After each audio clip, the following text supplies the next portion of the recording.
Good afternoon. I'm Thelma Golden, the Director and Chief Curator of the Studio Museum in Harlem. Thrilled to be here today to talk to all of you with my colleague and friend David Adjaye. When The New Yorker asked me to appear in the conference with an artist of my choice, I knew that made sense as a curator who spent much of my career talking to artists and benefiting from those conversations. But in thinking about the question at hand, the near future, I realized that I wanted to talk to David, an architect, because my sense is that in the way in which his practice has defined and redefined a sense of space and the way in which architecture can speak in our contemporary culture, he would make the perfect conversation for me with you today. David Adjaye formed Adjaye Associates in 2000. It's a London-based architectural practice that has quickly garnered international acclaim for its inventive approaches to design for a variety of private and public buildings.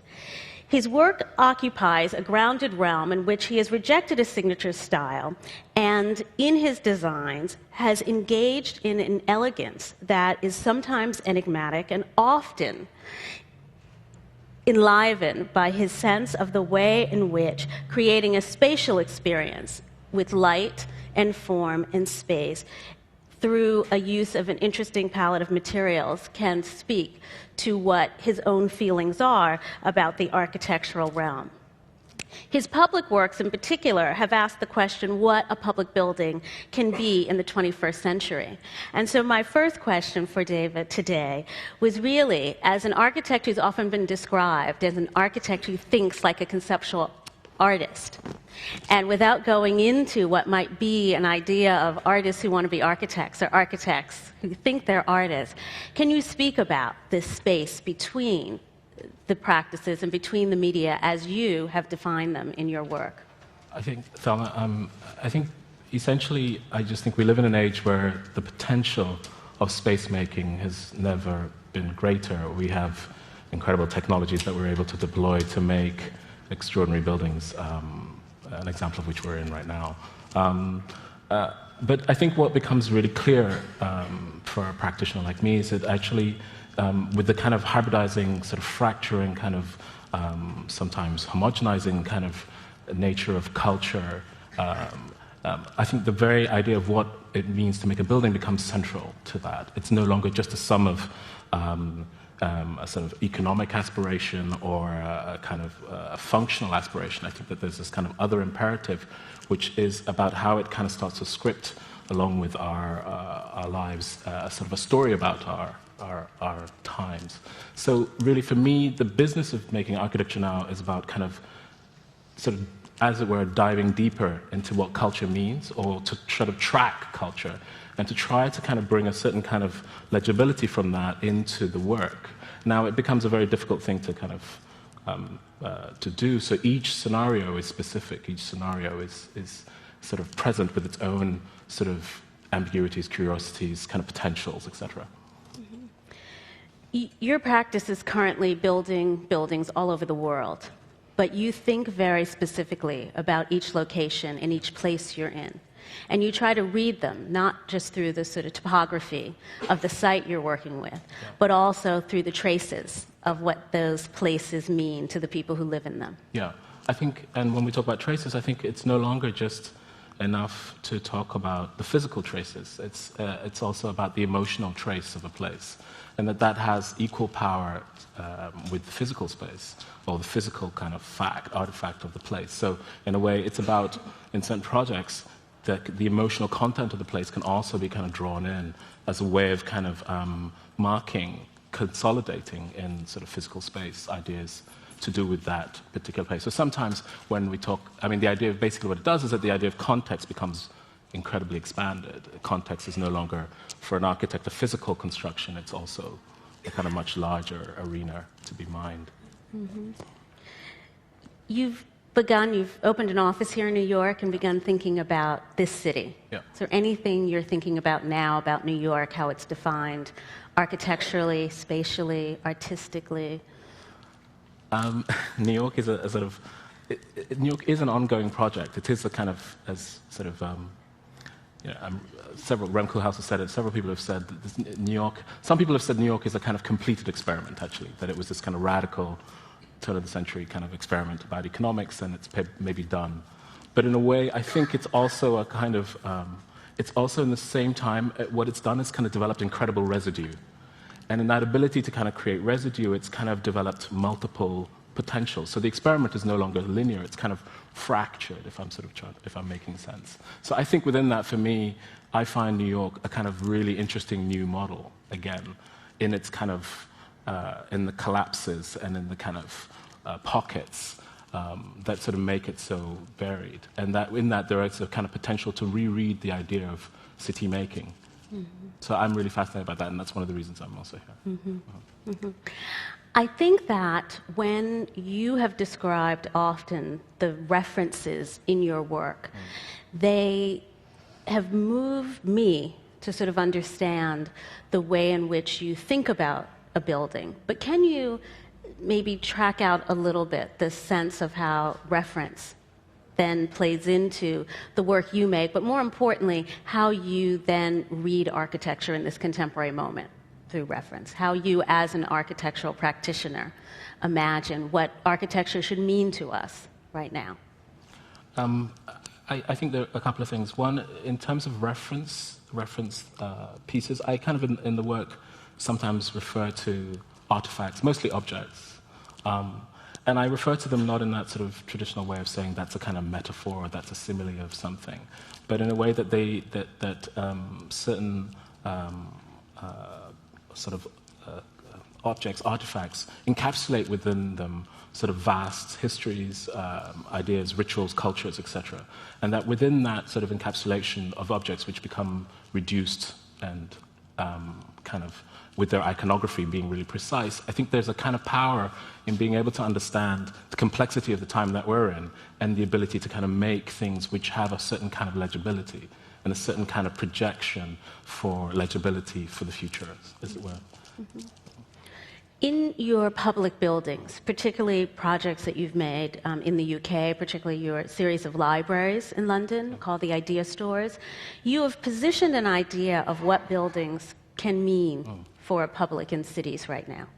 Well, I think more and more as the city becomes what it is, and it changes and it grows, it gentrifies, it kind of mutates, people move in, people move out, that actually, and as it kind of, as you get multiple, I mean, in London, what was kind of very clear was that we were working in a part of the city where there are actually about 15 languages that are spoken, and this is a huge bit of diversity, and a hugely complex scenario to work with. So do you work within the construct of the past, or do you try to kind of work within a kind of new construction which kind of allows enough porosity for this new hybridized condition to kind of also have a sense of, civicness? Because essentially the architecture, these public architectures, about kind of implying some kind of civic construction for this kind of sort of diversity to kind of come under. So how do you do that, and how do you work with that, became central to this project. And so in the end, the projects that we made were a little bit shocking for a few people because they didn't present typical institutional models. The key model being the edifying palace, which is the kind of, it's been a kind of a 200-year model, 300-year model that, that you make for civil society, palaces of education or edification, and that's how you empower civic kind of constructs. I think that, yes, you do still need to edify, but you have to kind of do something else, because the idea of the palace is now no longer a model which is kind of very relevant in terms of the contemporary life. So for me, the building was about kind of creating certain kinds of hybridized conditions, which are basically buildings which are sort of between open space, between closed space, between being objects that you can look at to being objects that you couldn't really picture from certain vantage points. So to be quite diaphanous, to be able to allow a lot more reading to kind of happen on it. So in simple terms, things like there are no front doors in the ordinary sense. There is no civic front door. There are just different ways of entering these buildings in terms of height as well as ground plane. So really, you're given all these options. And these sort of things we felt when we sort of tested them. At the beginning, we found at the beginning that our clients were with us, but there was a lot of resistance to these kind of ideas. But actually, when the public actually engaged, and what was kind of ironic was that the institutions were kind of much more apprehensive about these strategies, but the public completely intuitively got it. The buildings were kind of immediately kind of co-opted and taken very quickly. And in fact, what we realized was that actually we couldn't give enough freedom within the construction of these buildings. And so that then the kind of negotiation between how an institution lets go and becomes part of a kind of civic public realm becomes really interesting, and it's become something that we now explore very much in all the public work that we do. Who's your client in the public work? Is it the public or your client itself? Well, that's the dilemma. That's the dilemma. I mean, each building constructs another public, so the public is always being created as well. But in a way, I think that there is a kind of very nice negotiation, which is it's not a two-way thing, it is a triangle of sort of the perceiving the public that is to be made and to be engaged, and using the publics that you read as a way of kind of understanding that, and having that discourse with your client, traditional client, your patron, that is actually kind of paying for this thing. So I think it becomes a much more complex triangle. Mm-hmm. Your work has been very informed by your relationship to artists, and certainly our dialogue with each other has been around art. I mean, the images that are scrolling here are sort of a combination of some of your projects, both public projects or projects with artists, as well as some of my exhibitions. And the space in which both of us have worked in that way has been with an idea of the way art can exist, both in an institutional setting and outside of it. Is there a way in which you continue to see contemporary art, the production of contemporary art, as being a part of your practice or a necessary way for you to work? And is that a new model for a kind of practice that you're involved in? I think it's certainly a model that is not exhausted yet. I think there's been a lot of discussion about collaborations. A lot of people talk about the age as being a kind of collaborative age, one where multidisciplinary activity is at the fore. But specifically between the built environment and art practice, I think that there's an interesting reconnection that can happen. I think basically very clearly there was a loss, a sort of broken relationship from the sort of age of theory, with architecture kind of not really kind of wanting to engage art anymore. And in a way, I think, with that sort of big discussion within architecture about modernity or post-modernity, or sort of return to some kind of classicism, that there was a kind of space lost, which I think contemporary art happily occupied, and occupied very quickly. And in occupying that very quickly, we're able to kind of emanate very much language around ways of dealing with all the stuff that actually we all have problems dealing with in terms of what do certain material combinations mean in terms of our culture, etc. What does it mean to use new materials? What to use, to kind of reformulate these things, not just from a simple evolutionary technological kind of discourse, which is what architecture has been involved in for a long time, or a return to some kind of authenticity, which is about a certain idea, a certain romantic idea. So I think artists started to kind of make a certain kind of complexity to that discourse. And actually, architecture hasn't actually caught up with that. I think we've noticed as architects that there's been this incredible discourse, and that we haven't been part of it. And there's a kind of turnaround moment to sort of say, well, okay, actually, what does happen? Because as we kind of get into these, we can't just keep building with vast amounts of money towards a certain kind of, evolutionary kind of point of architecture where it does something else for us. But I mean, one strand will always kind of pick that up, and that's kind of interesting. But actually, we have to kind of live within present circumstances, which are very, shaky.